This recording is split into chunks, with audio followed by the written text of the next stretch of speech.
সংযুক্ত আরব আমিরাত প্রতিনিধি এস.এম. শাফায়েত, সৌদি আরবের জেদ্দা প্রতিনিধি হানি সরকার উজ্জ্বল এবং যুক্তরাষ্ট্রের মিশিগান প্রতিনিধি কামরুজ্জামান হেলালের তথ্যচিত্রে প্রবাসী সংবাদ জানাচ্ছেন বিনিয়ামিন।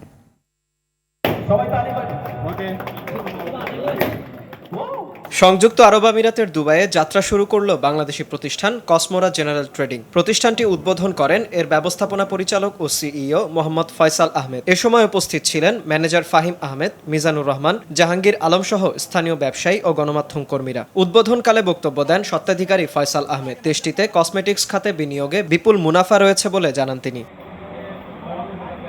বিএনপির সাবেক চেয়ারপারসন খালেদা জিয়ার আত্মার মাগফিরাত কামনায় দোয়া মাহফিলের আয়োজন করেছে সৌদি আরব পশ্চিমাঞ্চল বিএনপির আঞ্চলিক কমিটি কিলো আরবাতাস বিএনপি। একই সঙ্গে জাতীয় নির্বাচনে বিএনপির বিজয় উপলক্ষে মেজবানের আয়োজনও করেছে সংগঠনটি। এতে সভাপতিত্ব করেন মহানগর বিএনপির সাংগঠনিক সম্পাদক সাখাওয়াত হোসেনের সভাপতিত্বে এবং আতিকুল ইসলাম রনির সঞ্চালনায়। এতে প্রধান অতিথি ছিলেন মহিন চৌধুরী। এছাড়া ফরহাদ হোসেন রুমির সার্বিক তত্ত্বাবধানে অনুষ্ঠানে বিশেষ অতিথি ছিলেন আব্দুল কাদের, শফিক আহমেদ ফোরকান, হানিস সরকার উজ্জ্বল, শামীম মিয়া, ইলিয়াস শিকদার, মাসুম আহমেদ, জামাল, আকরাম হোসেন ও অলি আহমেদ লিটন সহ অনেকে।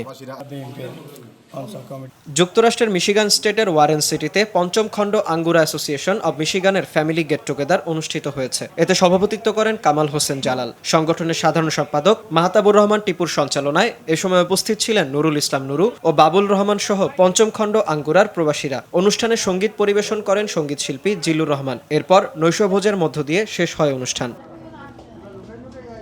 বিনিয়ামিন, RTV।